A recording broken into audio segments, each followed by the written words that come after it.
after, sabi ko, 4 o'clock pala yun. So, is it another event? I-check ko na lang sa email. But yes, finally, I'm here. Thank you, Yusek, for the time. Yeah, pleasure. Right po. And we are live on Kaya Natin Movement's official Facebook page. Good afternoon po everyone. Welcome mayors. Thank you for once again joining us in the third session of our LEAP webinar series, Preparing LGUs for the Second Wave of COVID-19. Noong last webinar po natin, we had Senator Win Gatchalian and Yusek Philip D. of the OVP who shared best practices in COVID response. And during our Q&A at ang dialogue niyo po with them, most of you, our mayor fellows, had significant concerns on education. Kaya naman po for our session today, we have decided to delve into that.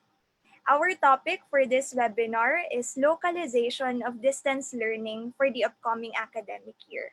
Dahil malapit na po ang balik eskwela this coming August 24 na, this is very timely for us to be equipped with knowledge, the necessary tools, strategies, and proper mindset in localizing this new approach in education.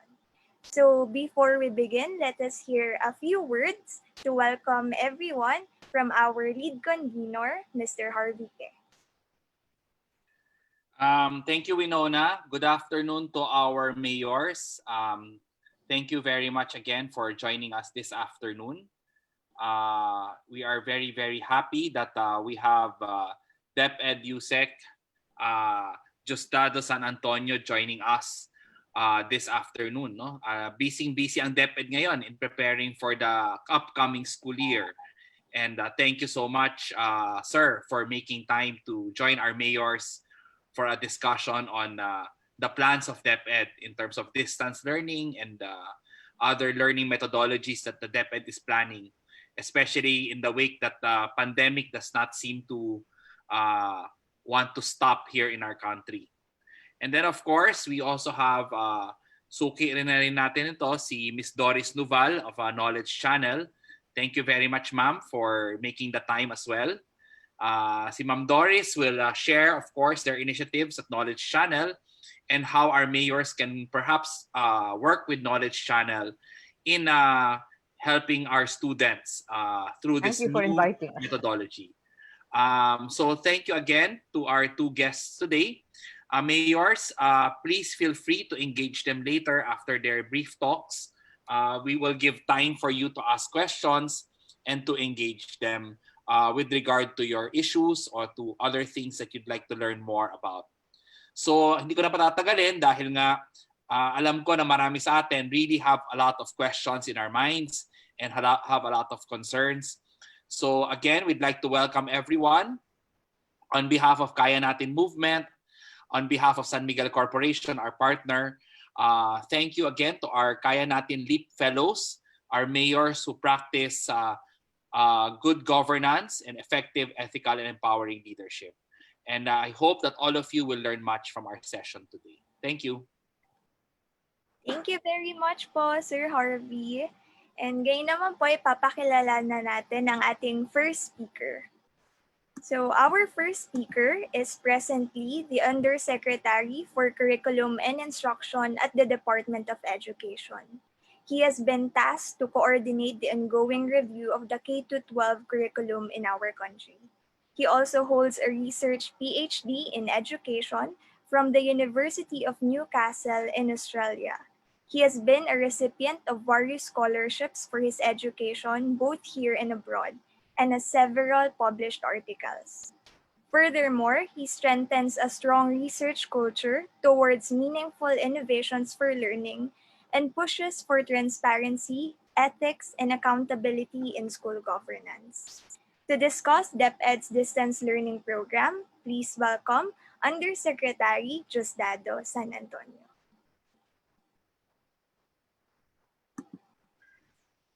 Thank you very much, Ms. Winona. Good afternoon po, fellow public servants. Good afternoon and thank you sa Kaya Natin movement, Sir Harvey, and also good afternoon, Ma'am Doris, my fellow panelists for this afternoon. I'm going to share a few slides. Normally, the slide actually is being used by the secretary when she explains things. So I've been given permission to use her slides. So allow me please to share.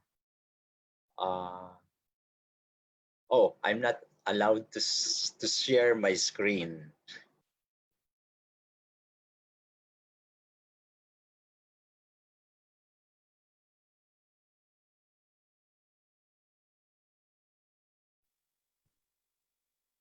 Can I share it now? I use the screen. Okay. As I've said, but I'll just pick out a few slides that are relevant to our discussions this afternoon. For updates, we are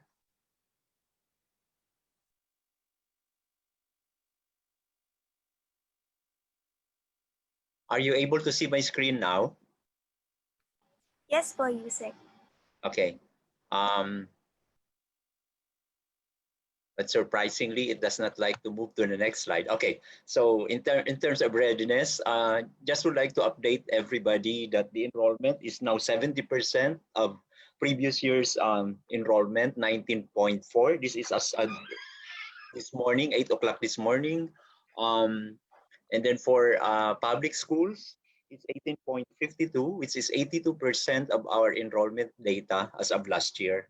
And for the private sector, we have 964,000, which is 22.3%. So obviously, the enrollment in the private school has not been like the response to the call for enrollment is not yet as positive as to as the enrollment we have in the public sector. The other reason why this is so is we were told many private schools have yet to start enrolling, declaring the start of their enrollment. And of course, there are more families affected by the COVID-19 pandemic who are now actually the other day I was told it was like more than 200,000 learners already migrating to the public school sector. And the first and very successful demonstration of readiness for the delivery of distance learning for school year 2020-2021 has been demonstrated by Nabotas, the city government and the Department of Education collaborated. So I really have been saying for the information of mayors who are here that I always claim that I've been with DepEd all my life as a professional, and I started serving the Department of Education in 1985. Perhaps some of the mayors who are young have not yet been born when I was already a classroom teacher. So I have experienced how life is, and in the Department of Education as a teacher, as a principal, as a superintendent, as a regional director, and I have really witnessed how strong the support of the local governments are, and how the success of schools are driven by the extent of support provided down to the barangay kagawads and barangay captains. Just to give you an idea about the major distance learning delivery modalities, they are still the same: online, distance learning, modular. This map actually also will give you an idea about the learning resources that we would need to implement the multiple distance learning delivery modalities that the Department of Education is offering. There are 4 major distance learning delivery modalities with subcategories. So if I may refer to the first row, online delivery, distance learning will be delivered asynchronously and synchronously. And what you will need for us to deliver online distance learning is, of course, an online self-learning module, and the teachers will have to design online activities and exercises. There's a green color for in this table, which indicates that if our resources would not be enough, we have to give priority to junior high school and senior high school in using or in implementing online distance learning. This does not hold the schools and the communities as though from delivering online distance learning, even for kindergarten learners. That's fine with us, but as I was saying, if there would be resource constraints, we'll focus more on doing this at the higher grades. The second major group of distance learning delivery modality, we call it modular distance learning, which has two forms. The first type of modular distance learning is digital modular, which is going to be used when the kids do not have access to an internet, but they have gadgets at home, computers, laptops. So we also will use offline digital self-learning modules and offline activity sheets. The second type under modular is the printed, which is applicable to all types of learners, and this is the preference of a significant number of those that have already enrolled. Here we will use printed SLMs and activity sheets. This was actually used in the Navota's dry run. We also intend to use TV and video or radio-based instruction as distance learning delivery modalities. There are three subcategories there. One is the DepEd will develop videos anchored on the self-learning modules. So the self-learning modules will be converted into TV scripts or yes, and then teachers will deliver lessons using the script, and so we will have to develop videos that are SLM based and activity sheets as well. And then for TV and videos that are MELCS map, we refer to like what the Knowledge Channel has produced. They are not anchored on the whole self-learning modules that we have, but they have been mapped for alignment with our most essential learning competencies. So that means we'll have to use those videos and activity sheets as well. RBI or radio-based instruction will just be broadcast of the lessons using, again, the self-learning modules as the basis for the scripts, and then we'll also use activity sheets. What's common among all these different types of distance learning delivery modalities is the use of activity sheets, because these sheets will allow the kids to demonstrate the extent of their mastery of the concepts being learned. We also have the blended distance learning, which is a combination of any of the subcategories mentioned above. For example, online distance learning plus printed modular distance learning, that's called a blended distance learning approach. And the resource you need is the resource that is needed to actually deliver the category that you have identified.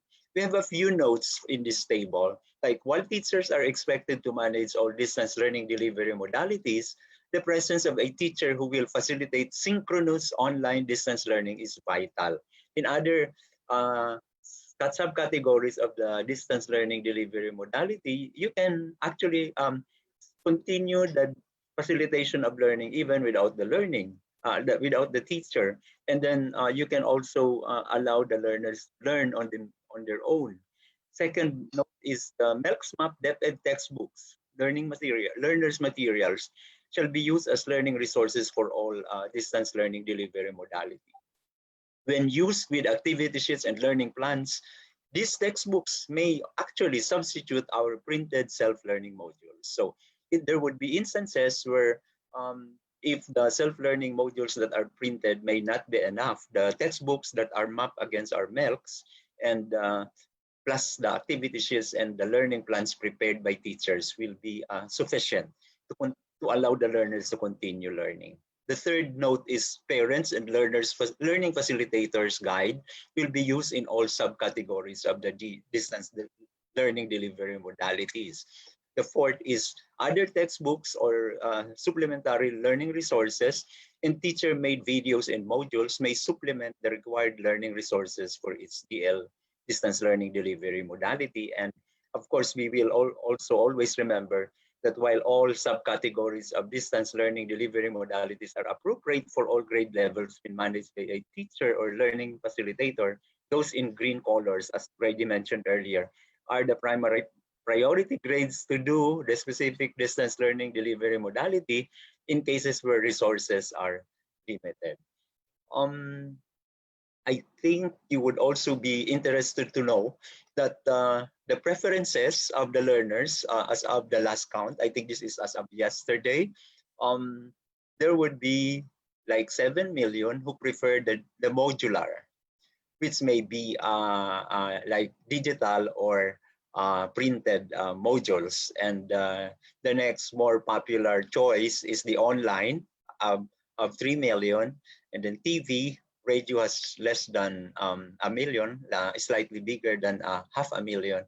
And in combination of face-to-face with other modalities is preferred by about 3 million learners. And then just also to inform you that in our survey, the enrollment form and survey, it indicates that actually there are learners with with access to an only 1.7 something million, almost less than 2 million of the learners that have already enrolled show or reported that they have no access to any gadget, TV, or radio. These are the learners that will have to use the printed self-learning modules or the textbooks that have been mapped against our most essential learning competencies. I think those are the things that I wish to share as far as the delivery preparations for distance learning is concerned. Yeah, those are the slides that I wish to share. You can please remove the presentation if there's somebody who knows how to control it. That's one thing I've not mastered yet.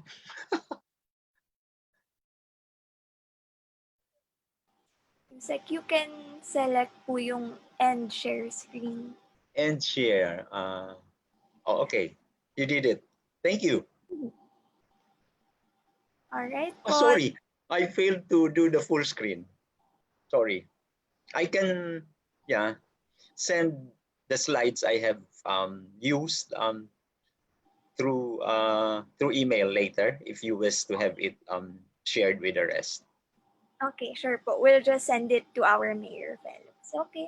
Thank you po, Yusek San Antonio. Now, we're moving on to the dialogue portion of our webinar. So, kung may mga mayor fellows po tayo na may gustong itanong kay Yusek, now is the time.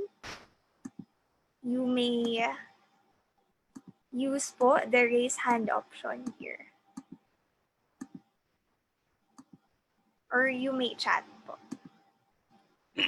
So I saw the chat after my presentation. Apologies. I did not notice that there was a request for me to do the full screen. As I said, I'm just going to send it via email so you can have a closer look at the slides that I've used today. Okay po, no worries po, Yusek. Anyone po from our mayors na may question? Oh, there's a question from Sir Juan Carlo Medina. Does the Department of Education have the needed budget to implement distance learning? The Department of Education has had to actually reprogram our priorities. We have the funds that would be needed. Of course, this is not the ideal fund that we need. So we know that, yeah, in the ideal scenario where we should provide self-learning modules to all learners, the printed ones, that would be very expensive and of course wasteful, especially if there's an option for families to just receive digital copies. So the budget is available, but it has to be enhanced by, I mean, yes, we would welcome support from the local government units, the SEF, and also there are stakeholders who are helping us raise funds as well to be able to provide all the essential learning resources we need so that distance learning delivery will be done effectively by the Department of Education. We have enough for this year, and for the 2 quarters that are going to happen in 2021, we hope that the budget for 2021 will cover the remaining needs as well. Okay. Thank you po, Yusek, for answering, and thank you, Mayor Carlo, for that question. Next one po, we have Mayor Cabael. Yes, good afternoon, Yusek San Antonio. Tanong lang po ako kasi dito sa amin, medyo mahina po talaga yung signal. So ang amin dito is yung printed module. Now, we have posed this question to our teachers kasi karamihan ng teachers namin dito from other municipalities who have with them recorded COVID-19. They like sa Tarangnan. So our question is, who would shoulder, kasi we will be requiring that the teachers would undergo swab test. Who would shoulder the cost of the swab test in relation to the teachers who are bringing the modules to the barangays? My understanding is the modules will not necessarily be distributed by the teachers because from the experience of Navotas, the Department of Education was able to harness the support of even barangay officials. And I understand there's even an ongoing offer from the Boy Scouts of the Philippines, the older ones, to also be involved in the distribution of the modules. So the specific methods of distributing the modules will depend on how the schools and local governments and barangay officials included and other stakeholders would really help. As shown in the Navotas dry run, those parents who could go to the schools claimed the modules from the teachers assigned to distribute, but there were like brigades, there were volunteers that delivered the modules to families who could not go to school. And we also have learned that many Sangguniang Kabataan officers are collaborating with our schools as also helpers in distributing the module. So there will not have to be a uniform approach in doing this. The Secretary of Education, Secretary Liling, has been very clear, and she knows that the schools are actually very much capable of coming up with their own creative ways of addressing concerns similar to what you have raised. So it's not going to be absolutely just the teachers, but we also know that the teachers, particularly those who are highly committed, would really find ways of visiting families or the children while learning at home, and at the same time perhaps deliver the modules. And we are not sure if it's going to be a requirement for anybody to do swab test before that person can enter the home of certain families. But what I know is we will provide the protective equipment for people really to be able to observe the health protocols established by the IATF. Well, parang hindi po sigurado kasi the likes of the Botas, kasi ano yan medyo mayamang syudad yan. Dito sa amin, Yusek, talagang malalayo yung mga schools. So takot din naman yung mga nanay o kaya yung mga barangay officials to have this picked up at a certain point. So yung mga teachers pumupunta doon. Now the worries is, itong mga teacher na to, karamihan ay hindi ho taga sa amin. So pumupunta sila dito. At pag hinatid yung mga modules, pipick upin din po nila yan . So yan ho yung worries namin. Nagtatanong din sila kasi nagtatanong sila, wala daw silang budget para doon sa swab test. Sinasabihan daw sila sa DepEd na hindi daw yun shoulder ng DepEd. Yun yung tanong ko. Talaga nga ho bang wala kayong budget para po doon sa testing requirements if ever na i-require namin sila dito sa local government unit? I'm not in charge of finance, pero ang pagkakaalam ko sa discussions, hindi talaga covered yung swab test for all teachers. Kasi yun na nga po, ang i-observe naman ng DepEd yung mga protocols ng IATF, and I don't think that's an absolute requirement para magtrabaho sa school yung teacher, swab test siya. Yun po ang interpretation ko ng guidelines. The DepEd will make sure that the things we do are consistent with the guidelines of the IATF and DOH. Well, gusto din po naman ng teacher na, na ma-swab test sila to make sure. Gusto din nila. Yun nga lang po. So, wala po kayong idea kung meron nga pong budget para doon. So that would end my question. Kasi yun lang ang tanong ko eh. Opo, I'm not sure kung covered lahat. Ang alam ko po, ang i-cover yung mga nire-require ng DOH na absolute. Kasi dito ang i-require namin talaga yung hindi taga sa amin doon sa mga areas na merong nag-positive. Lalong-lalo na yung isang munisipyo dito, yung munisipyo ng Tarangnan, kung saan napakarami po yung naging positive doon. At meron kami mga teachers na nanggagaling din doon. So yun lang yung tanong ko. Mayor, actually, may effort din po kami to bring the teachers home to where they are assigned. So baka po by the time dumating yung August ay i-consider din yung ganun. Okay, thank you po, Yusek. Thank you rin po. Thank you po, Mayor Toyats. We have a follow-up question again from Mayor Medina of Vigan. First question niya po, hindi pa daw po nakakadating yung modules in Vigan in their city. Any timeline daw po ba when the modules will be downloaded to their school division office? Ano yun? We have started to share the modules that have been certified as ready for reproduction with the regional offices, and ang ano po namin, the regional directors or the regional offices will take charge of distributing this to the end users. The reproduction will be decentralized.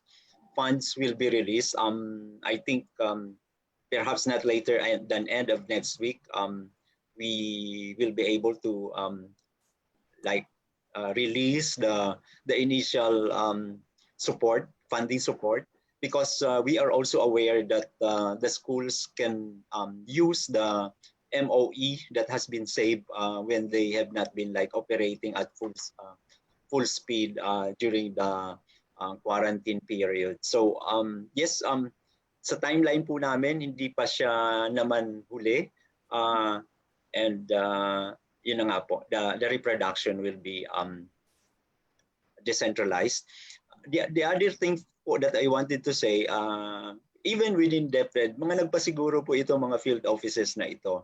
While they knew that the central office was trying to work very hard para maging available ang SLMs, many areas developed their own SLMs.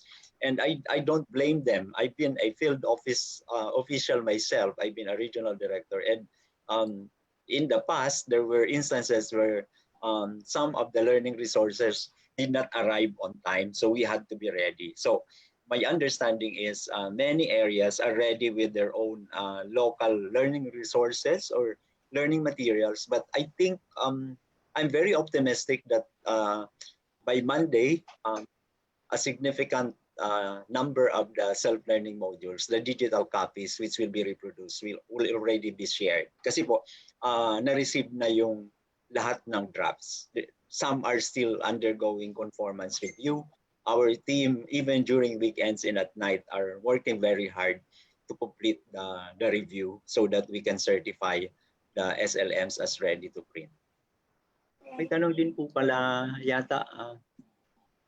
Another question po from Mayor Medina din po. Is there any chance daw po ba that face-to-face learning will be allowed in low-risk or MGCQ areas? We, of course, the Secretary has been monitoring public opinion and calls for face-to-face in areas where the COVID-19 cases are not very high, yung mga low-risk areas. But we are, I think that the sense of the team is we will implement what the President has officially announced, that no face-to-face classes will happen when we open the school year in August 24, 2020. So if there is, the other thing that we would like to assure the Mayor is, what if in case, in the event that the President changes the pronouncement, we are ready with the other options, face-to-face on a very limited scale. So we'll do the other blended approach, which will mean that perhaps if face-to-face will be allowed. In the event it's allowed, we will not allow the attendance of all children every day, 5 days a week. We'll just schedule classes perhaps once a week. They go to school and meet their teachers with very few numbers, and then so that we can impose or implement social distancing, etc. But for now, we are saying that the preparations are all distance learning, blended, but also distance learning. We are not in any way preparing, doing things that will make us get ready for delivering basic education services using face-to-face. But as we have said, it's part of our plans.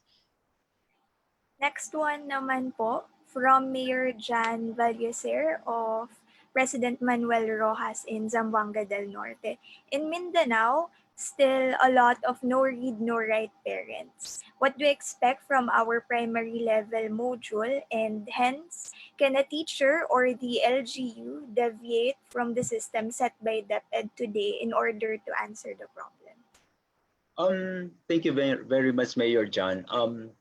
We understand that there are families whose parents are not capable of providing support to their own children. So in many areas, we have monitored the call, positive response to our call for volunteers. College graduates or education graduates or those waiting to be hired to volunteer as facilitators of learning at home, or perhaps this is the kind of support we are giving. And we also know, although not in all areas, but in certain areas, the local governments are even willing to provide certain allowances so that the volunteers could have at least something for their transportation or meals. But otherwise, the Department of Education is also ready to recognize the services of these volunteers in terms of relevance of experience when they apply as teachers.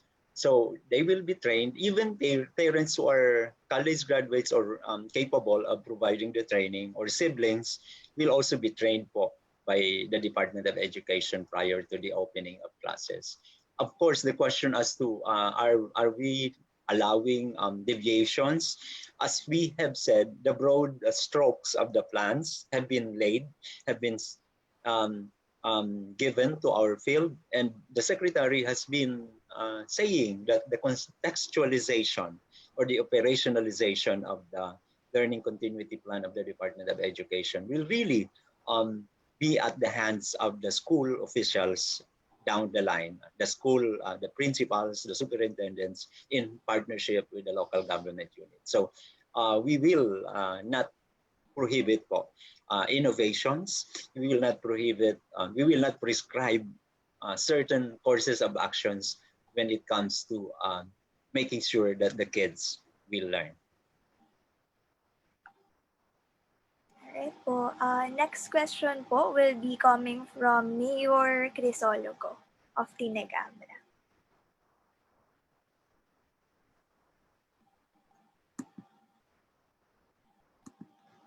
Sige Mayor, po. can you unmute po, Mayor? Unmute po. Yeah. Good afternoon again. This is also in line with the questions earlier mentioned, no, Yusek. My municipality is Egida 1 here in Abra. Considering the option of face-to-face to municipalities, are you considering the option of face-to-face wherein the municipalities are COVID-free? And secondly, teachers from the according to the Learning Continuity Operational Plan 2020, teachers posted zero number of owning laptops, desktops, and Wi-Fi from Wi-Fi from home, since we do not have access of internet connection. Yun lang po, Yusek. Thank you, Mayor, for the question. As I mentioned, unfortunately, we have to implement the presidential instruction because we belong to the executive branch. So until the president makes a new pronouncement, the Department of Education Central Office cannot just say in COVID-free areas, face-to-face can happen. But we can be very creative. I would, when I meet with our own teams, I tell them perhaps teachers can, although this would be a bit more burdensome, because I would say teachers can perhaps meet neighbors, 3 or 4 learners in a day or in a 2-hour time, instead of doing it in the school, because that is what is exactly not being allowed by the president, doing it in the neighborhood. But yeah, there would be certain risks and inconveniences. But if I know that the highly committed teachers will find ways of reaching out to the learners. The other issue po about your access to No, Wi-Fi, gadgets, we recognize that not all areas would be able to do that. That's why we have been trying to debunk the misconception that when we say distance learning, it's all about online distance learning. We can do distance learning even without internet, by using the printed self-learning modules, or the digital offline method, where in cases where families have the laptop at home, and so what they'll receive would be a flash drive, or that has the digital learning materials in it, which could be down or opened through the gadgets at home. So again, no one size fits all approach to distance learning. And in fact, blending. Although I'm citing one in Manila, which is Nabotas, what they did was the kinder teacher made use of the FB Messenger video facilities to actually provide lessons as in asynchronous ways. Like she would send the video of herself, sharing stories, etc. But again, this is in areas where Facebook is possible, because the families have mobile phones or computers. But otherwise, if they have no access to gadgets, distance learning will continue. As I have described, there are 2 options. Ideally, the self-learning module, because that has been configured to be useful. For early grades, the instructions are addressed to the facilitator of learning, kindergarten to grade 3. For grades 4 and to the higher grades, it's designed for self-directed learning, even without the supervision of an adult guide. If the child is capable of doing independent study, that's applicable. Otherwise, kung medyo struggling si bata, may issues on reading comprehension, again, the presence of a facilitator of learning at home would be essential para po matuto sila. So while ako po personally, of course, my wish is to see teachers still being able to meet their learners in the schools, even on rotation basis. But as I've said, I know and I understand, having been in the Department of Education for long, the people in the executive branch will always implement the instructions of the president. Thank you, okay, Yusek, thank you. for the clarification. Our next question po will be coming from Mayor Riza Pamorada of Alcantara, Romblon. Mayor Riza. Good afternoon, sir. Ours is a 5th class municipality po, and the LGU through the local school board has allocated less than 306,000 plus only, sir, for the local school board. And we plan to have blended learning, yung pong modular, and then the TV through local TV po. Ngayon, sir, ang problem namin is the reproduction of materials for the modules. At nais din namin ipaabot yung financial support from DepEd, considering na kagaya din ng ibang problem ng other mayors, lalo na dun sa mga GTA areas po na kung saan hindi available internet and talagang kailangang mag-sacrifice yung teacher para maabot yung modules for the students. Thank you po, Mayor Riza. So yes, as I mentioned, we are now in the process of downloading certain funds. But as I've said, the funds will not be for the ideal setup. So we are going to provide an additional instruction to the field that there are effective ways of using the printed self-learning modules. I even described that if you need like 100 for one school, you can just print 25 and still make learning happen for the learners. I think it would also be useful to share the tricks in extending the very minimal resources. I know because you also serve areas where funds constraints are very real. So what I'm saying is perhaps you can divide the class into four so that instead of like all learners studying English, for example, in 1 week, you can make them like one child is studying English, the other child is studying Filipino, the other child studies math and science, and then after a week they exchange modules. So at the end of the month, instead of the lesson for the month being learned by everybody simultaneously, they would spend 1 week. So 2 subjects, there are 8 subjects at most in our curriculum. 2 subjects being learned in a week by a specific learner. And then by the end of the month, they all learn the 8 subjects. Mga ganito pong strategies. And then as I've said, other than the printed self-learning modules, we have mapped the textbooks because we have reduced the competencies, as you perhaps have all known, from the original more than 15,000 learning competencies under our existing curriculum.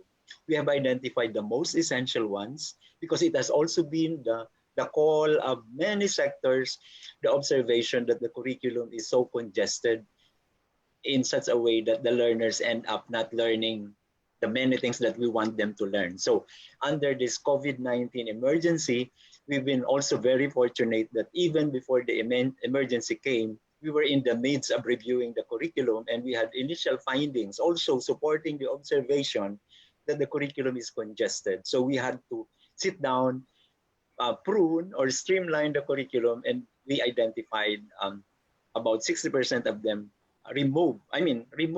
But some were merged with the other learning competencies to come up with a powerful, foundational, most important things that kids should learn. Mga knowledge, skills, and understandings and attitudes that they should learn. So what I'm saying, Mayor Riza, is while the initial computation could be mind-boggling, billions, billions, hundreds of billions, it can be reduced, and still we can provide the basic, the barest resource that the child needs so that learning can proceed. So ano po yun? The funds, and the other thing is we've been insisting, ako personally, I've been insisting that the allocation of funds should be equitable. By this, I mean local government units that have lesser amounts of SEF should get more from DepEd. And I think I am getting support from the other members of the executive committee. I've been pushing for this because, of course, I would always say that those that have, who are even able to distribute laptops or tablets to their learners, they should not be given as much by the Department of Education. And I think we will do this in future releases po. Kasi yung parang mobilization, it was not really that big. We just said, okay, uniform kayo, tig to 200,000 bawat division, but that will be not really a very big amount. But the succeeding releases will be somehow equitable, Mayor Risa. Kung makikinig po sila sa pinapakiusap ko sa kanila. Kasama po ninyo ako doon sa push na yung mga medyo, kasi po I also come from, my hometown is I think a 5th class municipality as well, or 6th class even. I'm not very sure, but I go home to my province nung wala pang COVID. I go there all weekends and I know the realities on the ground. And that's the reason why I'm pushing that there should be some form of equitable allocation of resources. Thank you so much, sir. Sige po. Thank you, Mayor. Next po, let's hear it from Mayor Webb of Gumaha, Quezon. Hi, Yusek. You were with us when you were regional director po. Oh yes, Mayor Webb. Sir, with regards dun sa lipatan ng Opo. Nung lipatan po ng mga principals, district supervisors, okay lang ho ba na merong isang direction ang DepEd na wala munang lipatan ng ibang bayan? I mean, you can be promoted naman or whatever within the same hometown kasi po nagiging problema namin, pupuntahan nila yung bayan na may positive, tapos balik every week, nandun sila sa bayan namin, pabalik-balik sila. Yun o yung nire-request namin. Although yung amin naman pong provincial superintendent ay maayos at saka yung mga district supervisors namin, yun lang yung nire-request namin na sana ay within the municipality lang yung mga promotion or lipatan ng mga principals and teachers po. Maraming salamat, Mayor Webb. To be very honest, yung mga ganong decisions are not directly under my strand, but I can share it with the executive committee kasi hinati-hati yung trabaho. Ako talaga teaching and learning na lang yung problema ko ngayon. Yung nung RD ako, alam ko lahat yung mga problema around everything. Pero ngayon, ang assignment ko lang talaga, masiguro na nagtuturo at matututo ang mga bata. Yung mga ganon. But yes, I agree with you na may point naman po kayo. Although may mga nag-text din po sa akin yan, even among the principals in Calabarzon, I would tell them. Pero kasi kako yung pag tiningnan mo yung batas, allowed talaga silang gumawa ng mga ganyang desisyon. So pag-usapan nyo na lang dyan sa area nyo. So alam ko po, I think the local politicians in Quezon have been discussing this with Superintendent Cathy and even Regional Director Willie. Pero papaabot ko rin po yung sentiments nyo sa Thank you. Sa Sir, isa pa akong tanong. Sir, pag ho ba may bagyo, magde-declare pa rin kami ng no classes? Joke lang sir, joke lang yan. Pag distance learning po, parang ayun na rin po ba? Joke lang yan, magigising lang ako. Sige po. Thank you, Mayor Webb. Alright, next one naman po from Quezon din po, si Mayor Orlan from Dolores. Good afternoon po, Yusek. Magandang hapon po sa lahat. Good afternoon, Mayor. Opo. Itatanong ko lang po kasi ang amin pong bayan ay hindi rin naman mayaman na bayan. Ano po, ay tinitingnan po namin yung mga possibilities na makakuha ng augmentation. So we conducted the local school board meeting the other day and na-suggest po nung iba na since may mga areas po sa amin na okay naman yung internet propagation, magkakaroon po kasi kami ng program na yung mga retired teachers can also help as tutors online. Ano po? Pero mas ano po doon sa mga bagong graduate na teachers na hindi pa pumapasa, na kukuha po kami ng mga volunteer teachers. Ang question ko po, pwede po ba na mag-count yung mga number of hours na magpa-participate yung mga bagong graduate na teachers as parang oras doon sa practice teaching nila para naman po ma-inspire lalo yung mga volunteers natin? Thank you very much po. Mayor Orlan, actually, ang sinasabi ko po at gagawin ko, i-insist ko ito kahit hindi yung office ko ang gagawa ng policy. Palagi kong sinasabi, maingay po ako nito na yung mga magbo-volunteer college graduate sa College of Education, sa ating pong ranking ng mga applicants, mayroon po diyang tanong, parang points yung experience. So ang sabi ko po, dapat bilangin yan as relevant experience kasi magbibigay na nga ng tulong sa atin kung hindi man natin mabibigyan ng perang bayad. Yung bayad po in terms of money, kasi limited nga yung funds. Kung wala naman tayong sapat na pera to pay their services, ma-recognize man lang po, ma-count as relevant experience pag nag-apply na sila. Papanindigan ko po yan na i-insist ko na mapalabas yan bilang policy ng DepEd. Yan po. So thank you po, Yusek.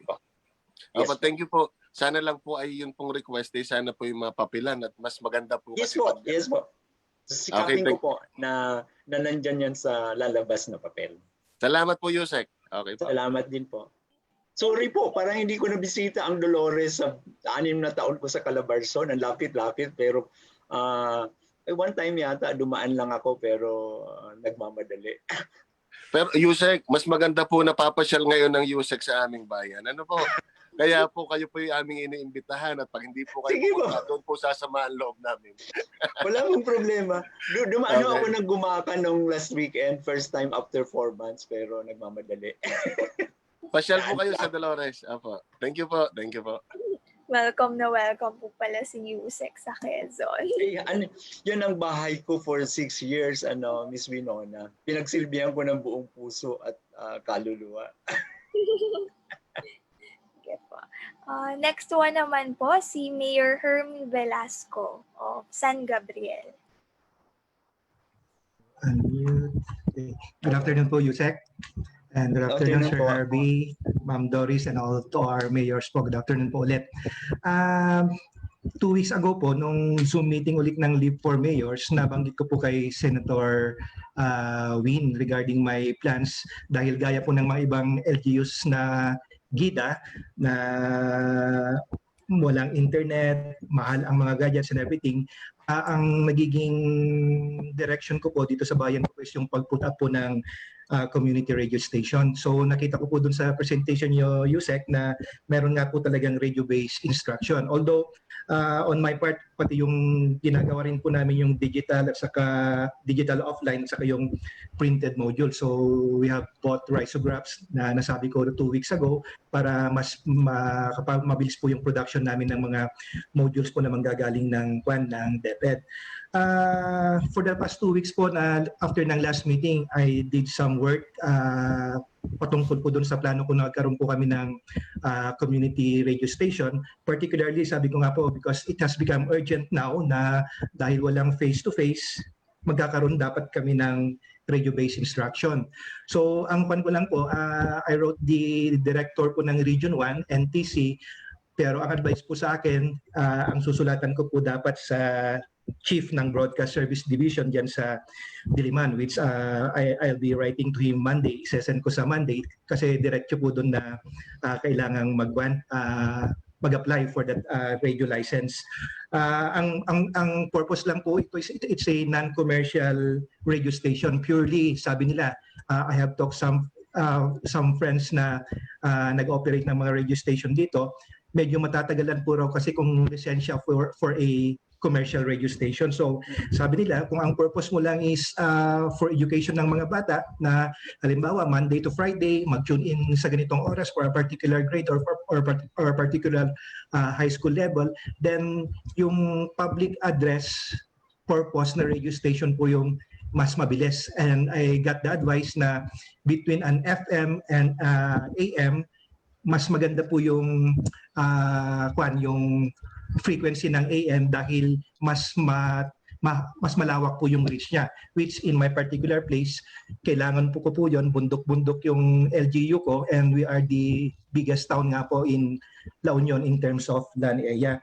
So ang query at saka papakiusap ko na rin po sa inyo, Yusek, while we are doing our best na to complement our learning continuity plan, may mga digital offline, mga printed modules, ang broadcast po, radio-based instruction po yung nakikita kong particularly makakatulong amin. So, ang sabi ko nga, ang target ko dapat before August 24, meron na tayo, pero limited ako ngayon dun sa possible time, and definitely yung yung yung pambili ng transmitter. Of course, you know how budgeting goes in our LGU. Hindi ko pa na-budget yung transmitter ko ngayon and other radio equipments to put this up dahil hindi nga naisama yan sa AIP and budget ko last year. So nagtitingin na ako dun sa mga kaukulang budget. I have asked some friends, may mga positive na feedback ako na may mga nag-close down na radio stations if I would go for a second-hand transmitter and all those things po. So ang kakailanganin ko po lang sanang tulong, Yusek, from the Department of Education na kung pwede, kami pong mga GIDA LGUs, we try as much to cope up dito sa challenge na ito hindi ko naman sinasabi pong i-relax yung mga requirements nila for public address or purely non-commercial radio station. If you could help us po at that level sa dyan po sa Manila or sa level po ng national na po sa NTC for that matter. So yun po, Thank you. Yusek. Thank you po. Thank you very much, Mayor Hermie. Actually, I shared my email address sa chat natin. Email Okay. address. Yes, So sir. Okay. send me an email so I can, because I co-chair with Yusek Alain Pascua, the TWG on TV and radio. And so far, the NTC has been very supportive. The instruction perhaps from the Department of yung si kay Secretary Andanar has been very clear that they should really make things easy for people who would like to help DepEd, like create community radio stations. Yes. Hindi lang po kayo, may mga namomonitor ako. Ang iba nga po, mga school mismo, yung mga teachers nila na marunong, sabi, tulungan nyo naman kami, we can create a radio station for our like local areas.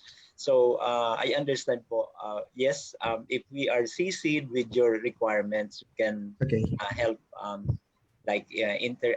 do some representations with the NTC so that these requirements may be like relaxed to expedite Yes, things. sir.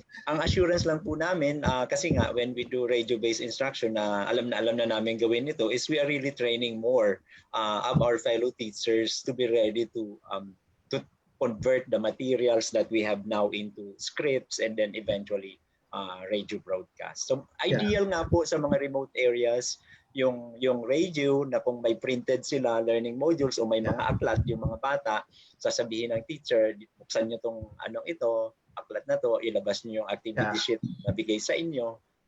So tuloy-tuloy po ang pag-aaral. We really feel, and tama po actually may mga ano rin po, may mga, kasi nasabi rin po ni Pangulong Duterte na mamimigay siya ng mga radio, so isang assignment din po namin yan na binibilang na rin kung saan mga lugar kailangan yung mga radio. So talaga pong we will optimize all the resources. Kaya yung pong may mga pag-agam-agam sasabihin, matututo ba ang mga anak ngayon? Ako po as an educator myself and as a parent, although wala na po akong kinder at high school, ay sabi ko, baka masurpresa tayo that the performance of the learners would be even higher. Kasi ang isa pong alam kong ingredient na nababasa ko rin sa mga literature tungkol sa education, when parents are engaged in the academic lives of their children learn better. Ay dito po sa approach natin talagang mai-engage yung mga bahay at mga tahanan. So ang pakiramdam ko po, yung level of motivation ng mga bata ay aangat at ang eventually dahil yun na nga po, nag-focus na rin lang tayo sa a few very important competence, baka ma-master ng malalim, edi mas magiging handa sila sa mas mga challenges in the future sa kanilang pag-aaral. So ang pakiramdam ko po, hindi naman dahil taga-DepEd ako, pero my own personal and professional belief is hindi pwedeng husgahan na dahil distance learning tayo ay inferior yung quality of education. Siguro abangan na lang yung resulta. Depende po, katulad ng ginagawa nyo, yung passion ng mga, at ang isa pong talagang malakas ang loob namin ay yung all partners are coming to us, working with us. Wala pa po kaming narinig na local government official na nagsasabing, ayaw ko diyang sumama. Lahat po gusto kaming tulungan. So thank you very much sa mga kasamang mayor natin. Gusto ko na rin pong magpasalamat kasi besides po sa DepEd, yung Synergia po may mga learning modules sila. Member rin po kami ng Synergia doon sa Education Summit. And gaya nga po ng radio, I open up with my Rotary Club. And sabi niya po, you just open opportunities for others people to help. Very willing po sila. Yung club po namin sa Rotary, nagplano na nga na to purchase radio which is much cheaper than the mga gadget na mga Androids and mga tablets po. So, go po tayo. Baka may mga kilala na kayo Yusek dyan sa Manila na pwedeng mag-list out ng mga transmitter. Baka mahal po. Isama nyo na rin po yun. Sige po. Tanungin po natin. Sige po. Thank you. Thank you Yusek. po. Ang email ko po ay panote nyo na lang para kung kailangan yung mag-connect sa DepEd directly, feel free to CC me with the emails or email nyo po mismo ako para masagot kayo. Yes, sir. Thank you po. Salamat po. Concerns po kayo lahat. Thank you, Mayor Hermie. Before I call on the next mayor po, I'll just read a question po from our chat. I think this is to address po yung overpopulation in some schools in Vigan.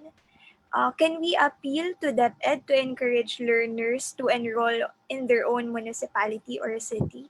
Kasi yung ibang classrooms daw po ay overpopulated and while the other municipalities have excess classrooms. Ang alam ko talagang ganyan naman yung policy natin. We encourage people to enroll their children kung saan sila nakatira.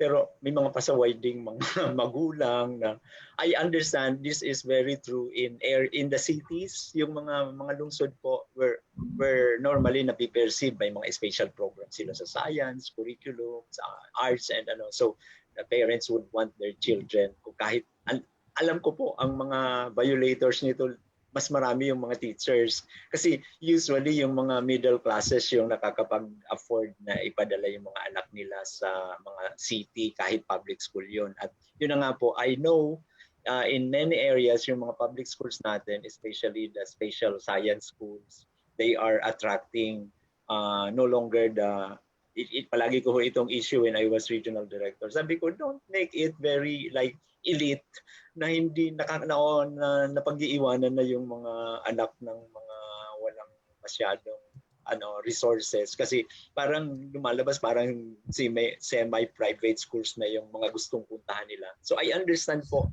the issue, pero since democracy pa rin tayo, the most that we do is yun na nga po, discourage. In fact po, yun po talaga siguro the local governments, I don't know, you can like pass ordinances that tell your schools to prioritize the learners in your own area instead of allowing parang palagay ko po ay pwede rin yatang gawin yan. I'm not very sure. I'm not a lawyer, but that's one solution I also propose. Sa DepEd naman po ay we will try very hard to really remind the parents, lalo na ngayong hindi naman maganda na magta-travel. Total distance learning lang naman ito. So, pero mahirap pa rin po sa teacher kung ang estudyante niya nasa bayan na 10 kilometro galing sa city, samantalang kung nandun din lang sa mga barangay ng city yung mga bata ay madali yung distribution at lahat. Pero yun na nga po, ang alam ko ang mga usual violators nito yung mga middle classes na gusto yung mga anak nila naka-enroll sa mga city schools that are perceived as offering better educational services.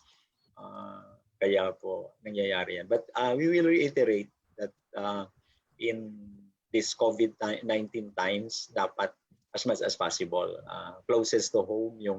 Ang sabi po namin, yung teachers ganun din, bring them back to their hometowns kung may mga pangangailangan. Kasi nga, we have to minimize, just like yung sabi kanina ni Mayor, nakalimutan ko yung pangalan, hindi ko po na-take note, may nagsabi na issue talaga yung magta-travel every week si teacher coming from a place identified as having COVID cases tapos pupunta sa bayan na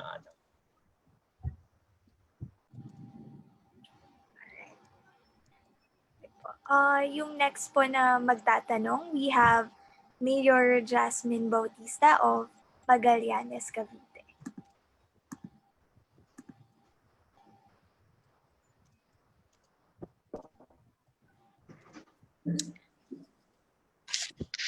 Hi, Yusek. Good afternoon po. Good afternoon, Mayor Jas. Of course, good afternoon, Archie.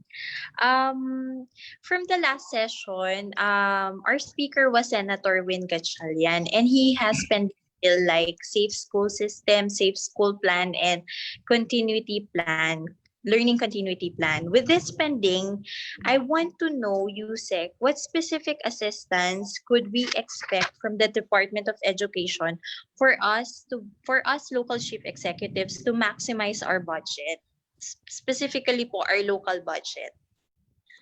Thank you, Mayor Jas, for raising that question.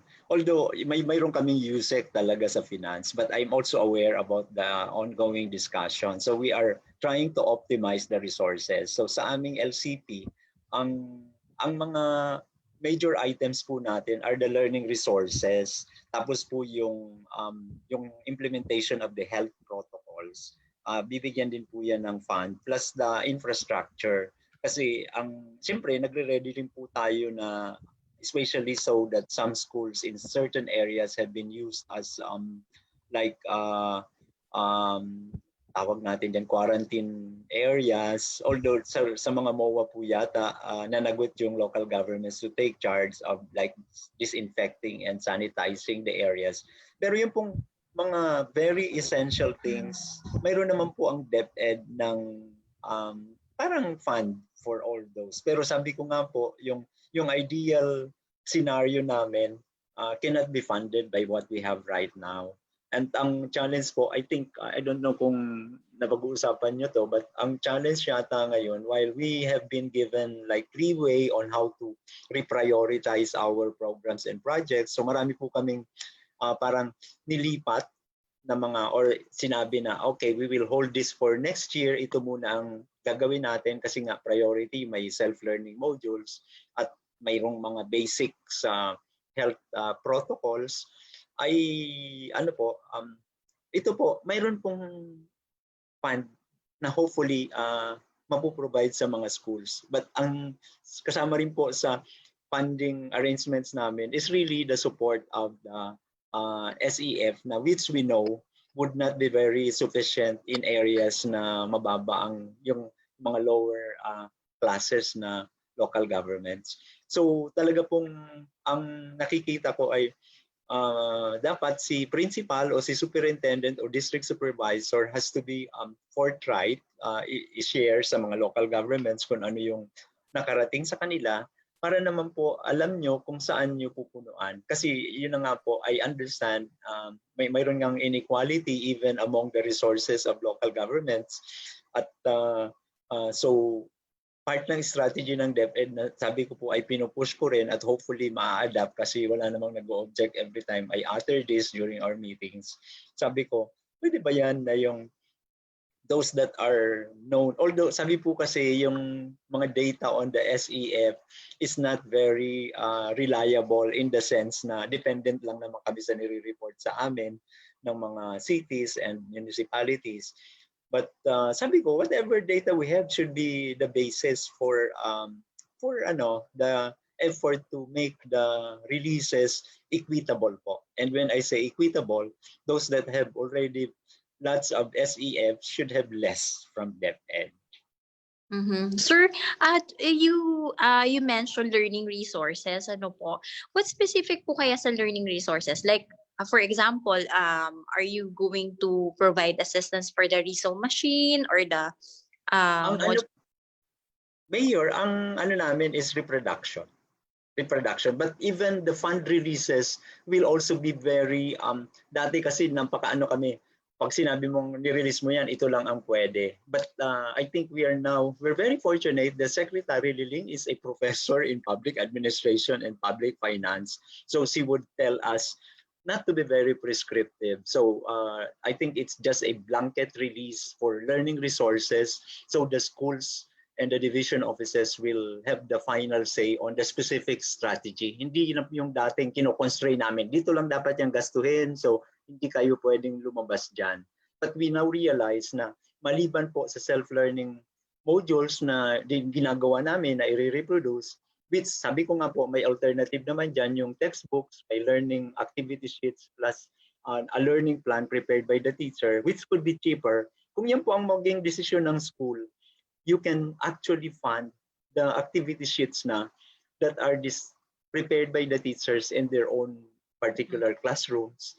So mas kaunti po yung requirement noon in terms of resources kasi hindi naman siya, ang SLMs namin 32 pages, etc. So kung 50 cents per page, that's about 16 pesos every SLM. And for the first quarter sa buong K-12, 1,000 plus yung self-learning modules na gagawin. So although sabi ko nga po, pwede namang ma-reduce, katulad ng dinescribe ko kanina, na it could be reduced to as few as 1 for every 4 learner na gagamit ng printed self-learning module. So ang pinapakiusap din po namin, yung family na mayroong mga laptop, wag nang makipag-agawan sa self-learning module. Katulad ng ginawa namin, kami po may nakatira sa bahay ng misis ko doon sa probinsya, kasama niya ang mother niya.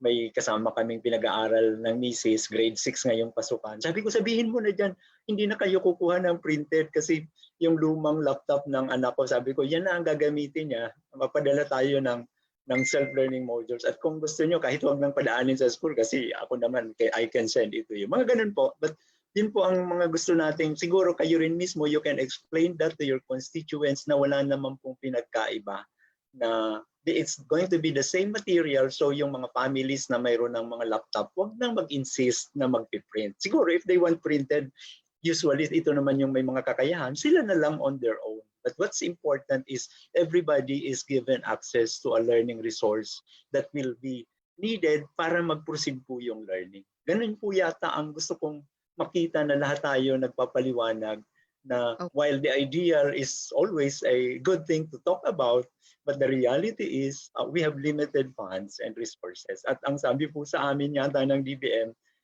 di ba sabi po, scrape the bottom of our barrel of the government. Pero ang sabi pala noon, lang nag-uusap na kami, scrape the bottom of your own barrel. So kami po sa DepEd, we are trying very hard to really identify the programs now that we can initially give up, so that we can invest on the very important resources that we will need. Yun nga po, ang assurance lang po namin sa inyo lahat is, lalo na po ako kasi nga ang isang parang nako-contribute ko sa DepEd is the experience, having been a teacher myself, etc. Sabi ko, if we will just be a little more creative, there would be ways of minimizing the investment. So yun po ang palagi kong sinishare sa team namin, na makinig kayo sa akin kasi alam ko may mga paraan para maging hindi super gastos yung mga gagawin natin.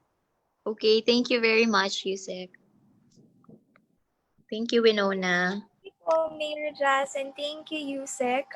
Sa iba pong mayors natin na may other concerns or gusto niyo pong lumapit directly to Yusek Dads, pwede niyo po siyang i-email. We will also forward you his presentation. So thank you very much po, Yusek San Antonio. It has been an honor po na makasama kayo sa aming deep webinar. And before po natin i-welcome yung next speaker, can we have a photo op po with you? Sige po. Sige. Pwede po bang mag-on ng video ang ating mayors? Alright po. Okay po. Right po. 1, 2, 3. Alright. Maraming salamat po. Thank you very much. Bye-bye. Susunod na ang dami yung ginagawa kahit Saturday. Yes po. Thank you, Yusek. Maraming salamat. Sige, Harvey. Till next time. Okay. Sige po, feel free to email me if you have concerns. Thank you po, Yusek. God bless, God bless. Mabuhay po kayo. Okay, thank you po sa ating deep mayors na nakibahagi sa ating dialogue and discussion. And now, to introduce our next speaker from Knowledge Channel Foundation, kasama niya rin po si Miss Liberty. Our next speaker considers herself a hardcore nationalist. Her entire professional life has been spent in public service, initially with government and eventually with the development sector. She is a communications specialist who holds a master's degree from the State University. She currently heads the Access School Community Engagement Unit of the Knowledge Channel Foundation, where she has worked since 2001. To share with us effective strategies in distance learning, please welcome Ms. Doris Nuval.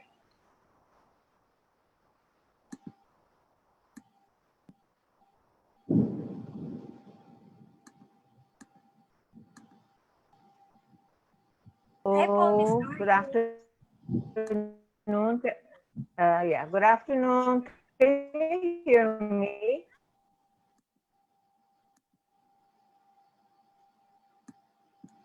I did start my video.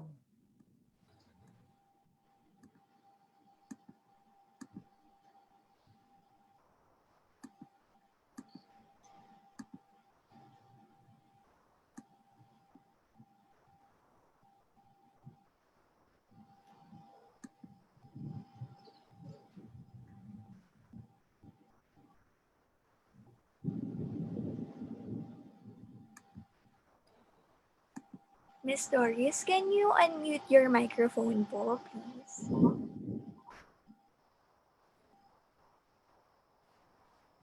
Yeah, okay.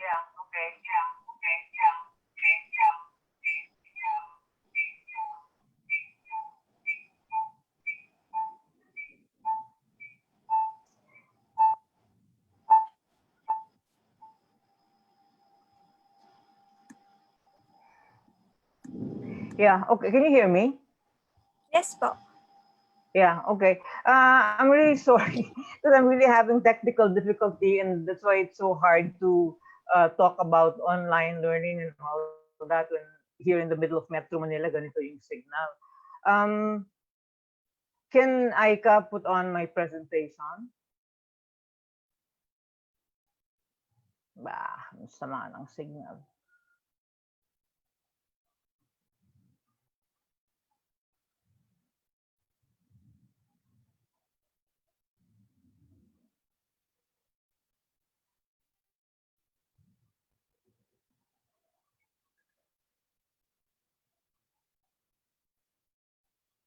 I can't see it. Oh,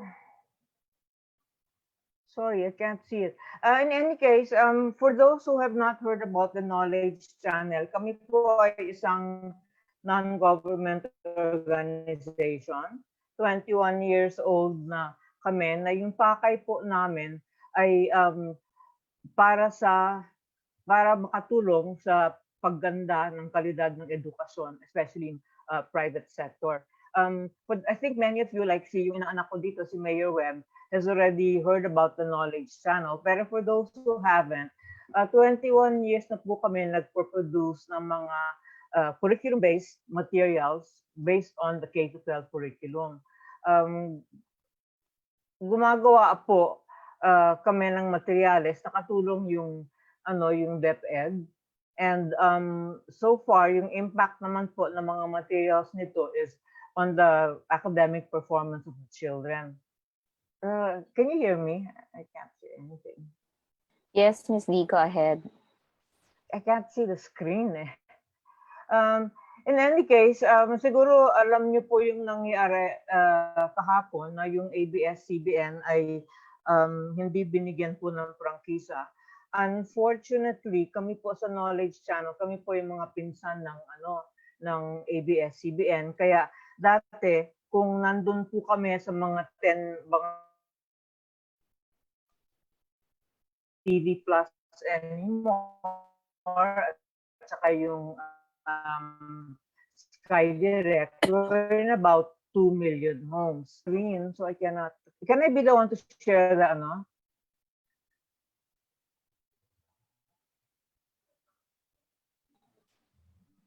Yeah, I'll be the one to share the screen na lang.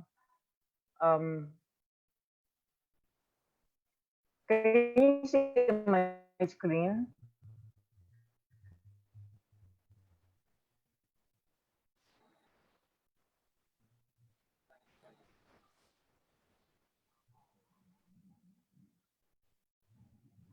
Sabi po ni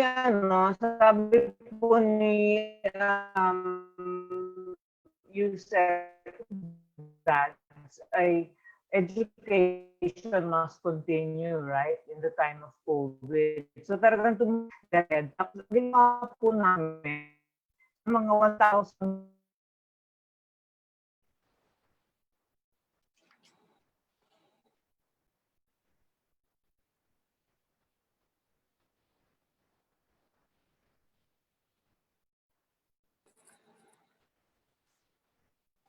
Miss Doris, are you there po?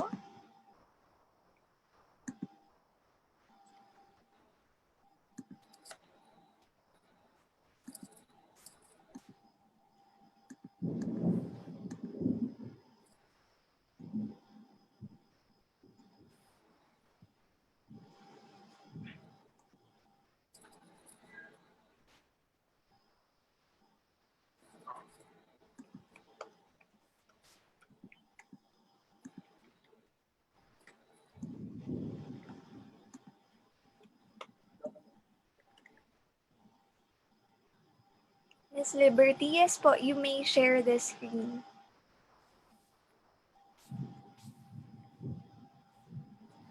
Okay.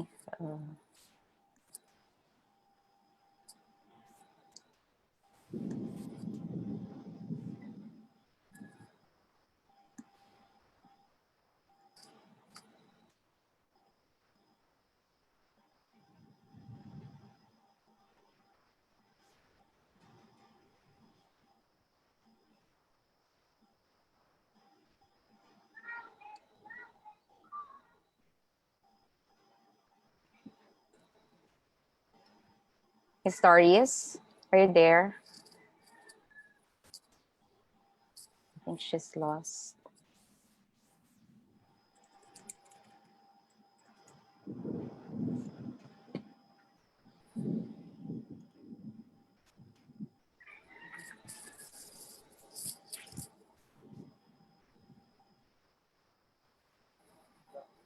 Historious.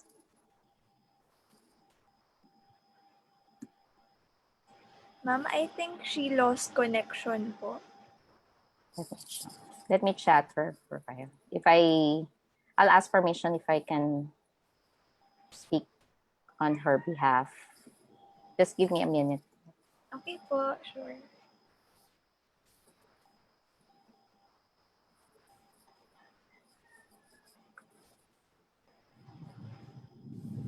While waiting po, quick announcement to our Mayor Fellows. Our offer po of partnership for the community learning hubs ay still stands. So please message me lang po kung hindi pa po kayo nakapagsabi before.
Hi, I'm sorry. Masama po yung connection ni Ms. Darius. So, let me explain. Knowledge Channel Foundation and our I'd like to also focus on our digital learning materials. So before COVID, we all know na hirap na rin po ang ating mga public schools when it comes to learning. And so after COVID, there's more crisis that we're encountering. And the Department of Education released the most essential learning competency to lessen the curriculum for this coming school year. And Knowledge Channel has prepared or match our existing materials. There are about 50% of our video lessons that are matched with the most essential learning competency that the Department of Education issued. And so we are ready to help our public schools by providing this learning materials. And the Knowledge Channel Foundation would like to invite everyone to partner with us by equipping our public schools, teachers, and students with these educational materials that they can use for distance learning. So pakita ko lang din po, ito po yung natakal na po ito ni USEC San Antonio a while ago, that there are various delivery modes that will be available in our public schools. There will be, for now, there will be no face-to-face. There will be blended learning, home-based schooling, and distance learning. So there will be also printed materials available. But for Knowledge Channel, we have this multimedia learning resources available right now. We have this library of video lessons for science, English, math, social studies, or Araling Panlipunan, Filipino, financial literacy, psychological first aid, agricultural, peace education, and a lot more. So ito po, nasa portable media library po namin. This is let me show you the portable media library. We are also helping the Department of Education through this grid po. We all know that we have a Knowledge Channel broadcast on air through cable and other cable operator partners. Available po yung Knowledge Channel.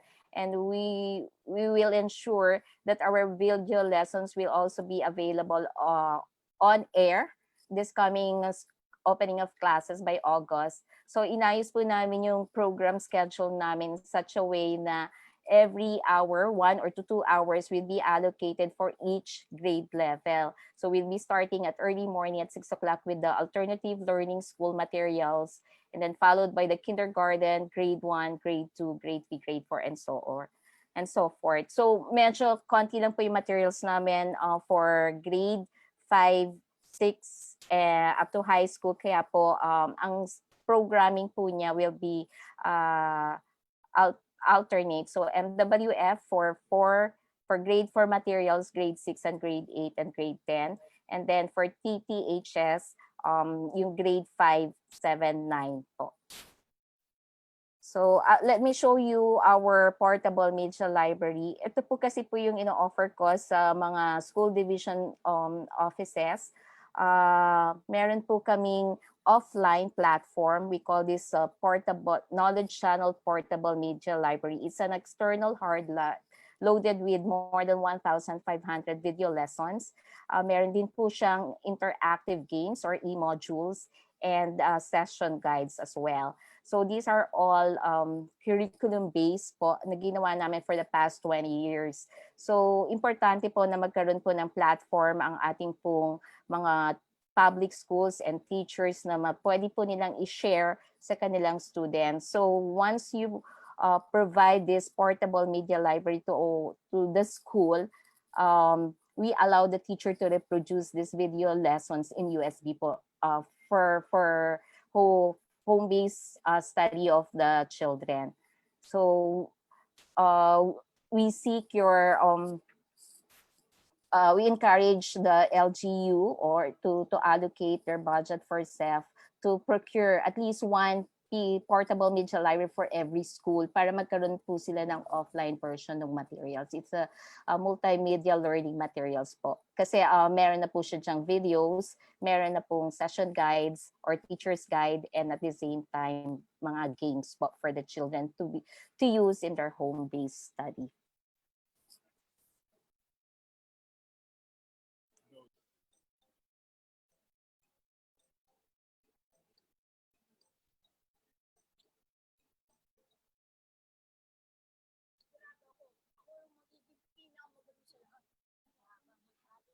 These are samples of our video materials po.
These are our latest video materials. We call it Wikaharian, wherein we animated some Adarna storybooks.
As you can see, itong mga video lessons, they can be viewed by student independently at home.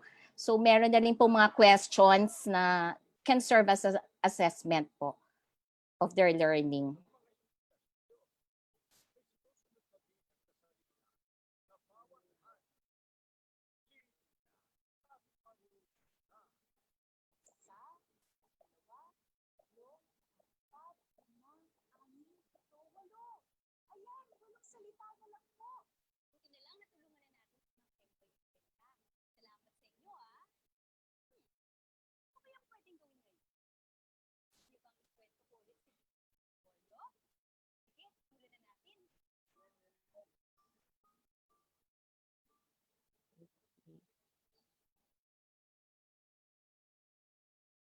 Okay, so ito po yung ecosystem ng Knowledge Channel Foundation.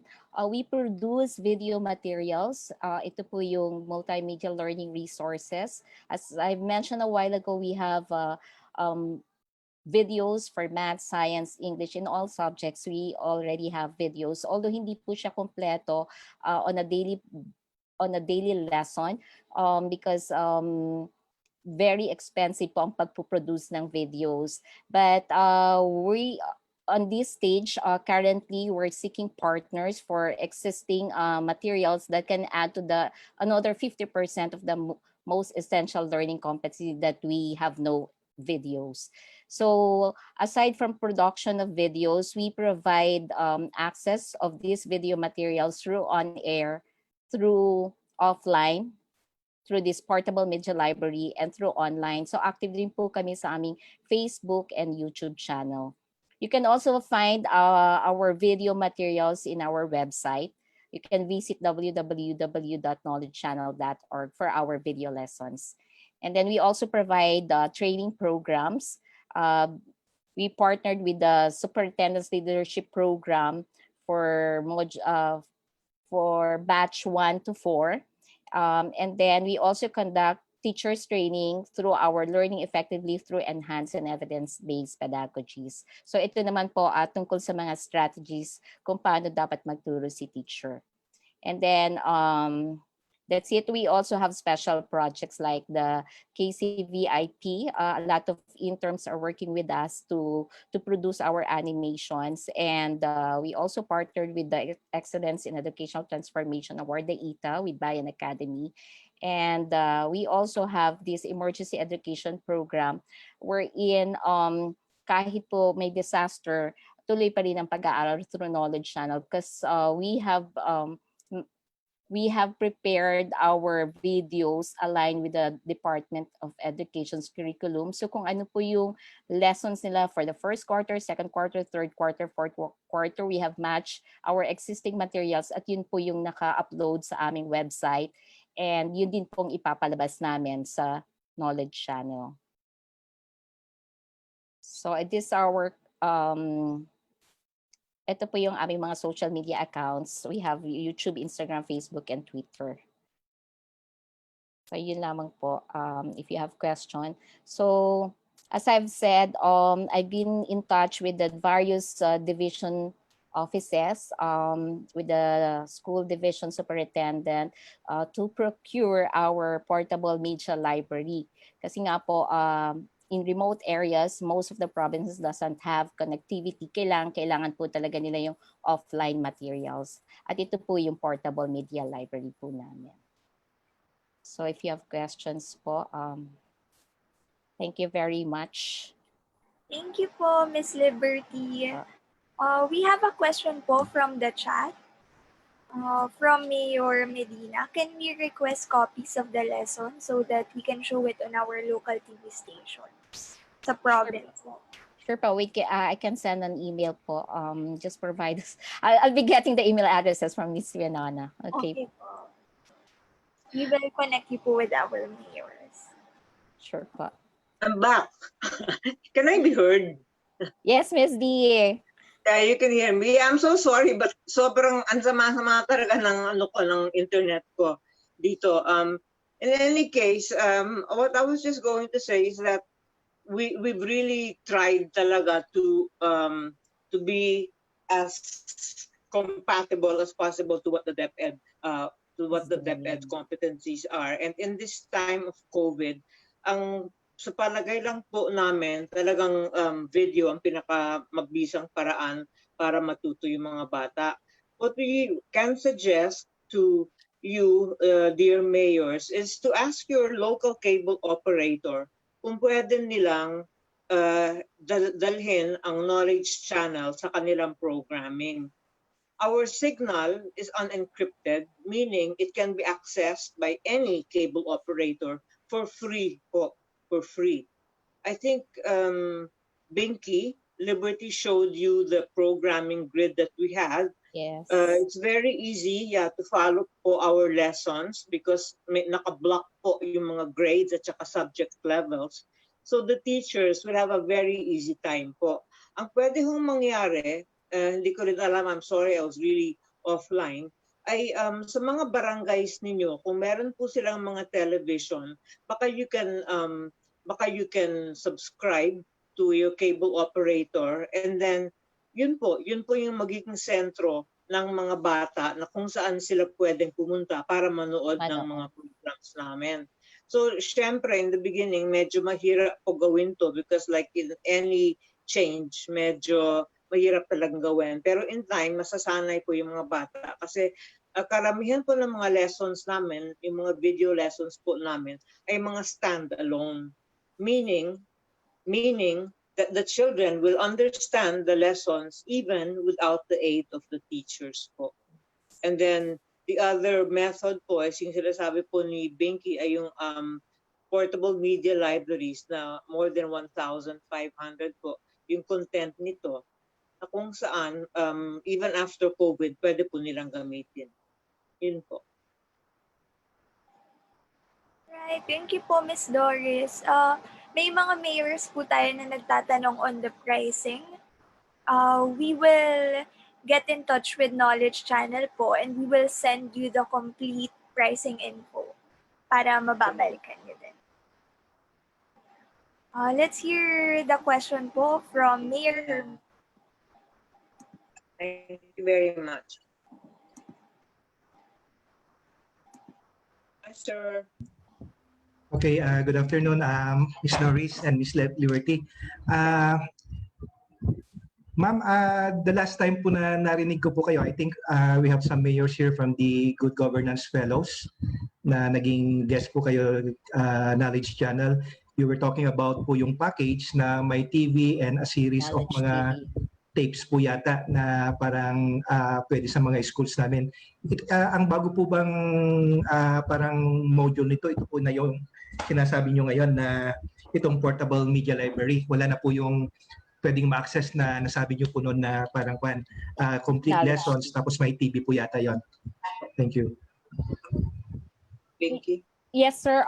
Yung Knowledge TV is still existing. However, since wala po tayong face-to-face classes, right, this coming school year, we came up with this portable media library, which is more accessible and affordable po. Yung Knowledge TV package po kasi that's about 50,000 pesos per package, whereas ito pong portable media library, 14,999 lang. The same din po ang laman, ang content po nung Knowledge TV and Portable Media Library. This is a plug and play device na pwede pong gamitin sa laptop, desktop, at saka sa TV po na merong USB port. Okay. So, thank you. So, clarified na po. Salamat.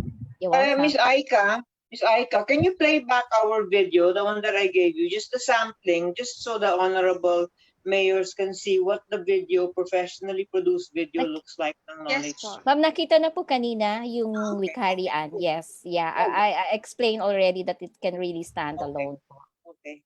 for home-based schooling. We have one question po from the chat. Meron daw po ba kayong lessons for early childhood education? Yes. We have for kindergarten po. We have yung Kwento Pambata. Yeah, it's based, if you're familiar with the Adarna House publications, we animated 52 of their stories para po sa mga bata. And then we're going to try to develop more because we're getting into early childhood care and development po. Alright po. Salamat po. May iba pa po bang mayors na gustong mag-ask? About the pricing and list po, we'll send everything after this webinar through email po. Yes. If you have questions po, you may use the raise hand option. First time po gamitin yung cellphone sa Zoom. Grabe yung signal dito. Ayan, there are no. Chat.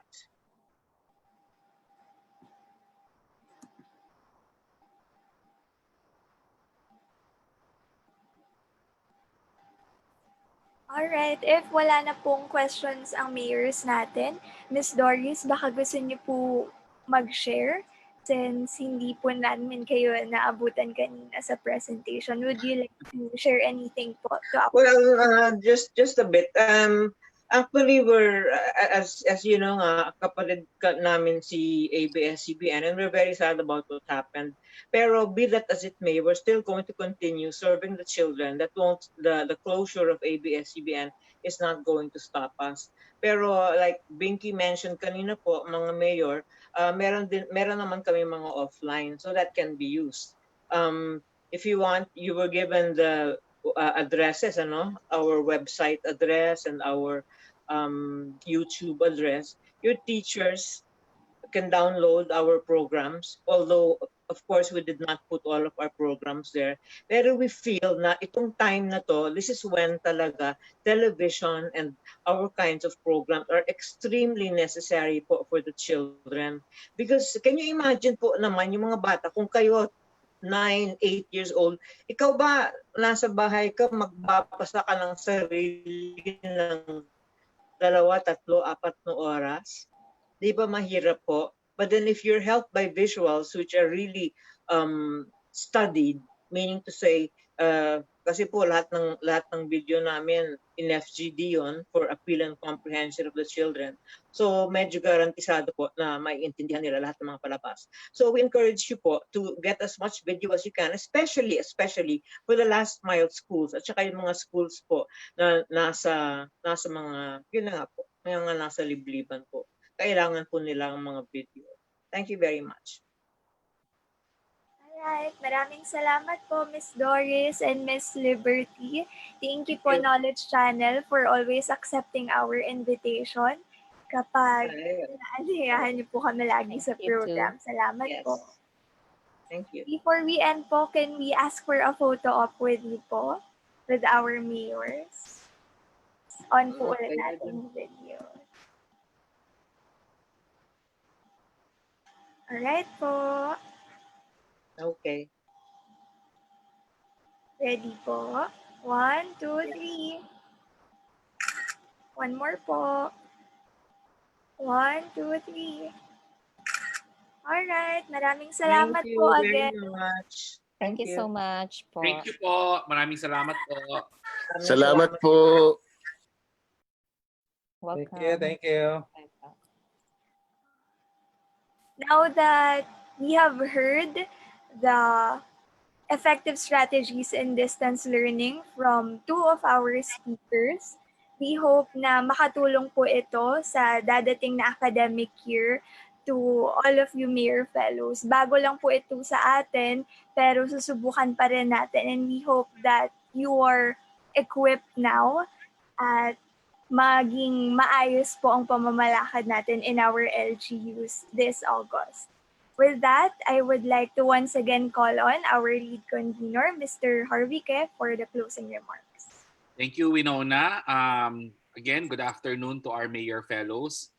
Maraming salamat sa pagdalo sa ating webinar series, our LEAP webinar series. We hope na marami kayong natutunan sa session natin today. That was a very enlightening talk by our guests, no? Yusek Diosdado San Antonio, and of course our friends from Knowledge Channel. So thank you again to our guests for making time to join us. Sana mga mayors, we become actively involved in preparing our constituency and our respective LGUs for the coming school year. This is going to be a very tough challenge, especially with the pandemic still with us. So kung magtutulungan naman tayong lahat, the national government, the local government, and of course the private sector, I'm sure that we will still be able to provide good quality education to our students. So again, thank you again to all our guests. Thank you again to our mayors for making time to join us. In the next, after 2 weeks, magkikita-kita na naman tayo for our LEAP webinar series. We are also open to suggestions. If you have any suggestions on what topics or issues you would like us to cover, feel free to let us know as well. Winona is more than willing to listen to all your suggestions. We'd also like to, of course, thank San Miguel Corporation for continuing to partner with us for this webinar series. Congratulations again to our mayors for finishing our module for today. And if there are any questions or concerns, please feel free to let the Secretariat know. Thank you. Thank you, Sir Harvey. Once again, salamat po sa lahat ng ating speakers. Salamat po. Thank you po to all Mayor Fellows. We'll see you next week, and we'll keep you updated po on the next webinar. Thank you po. Thank you. Be safe, everyone.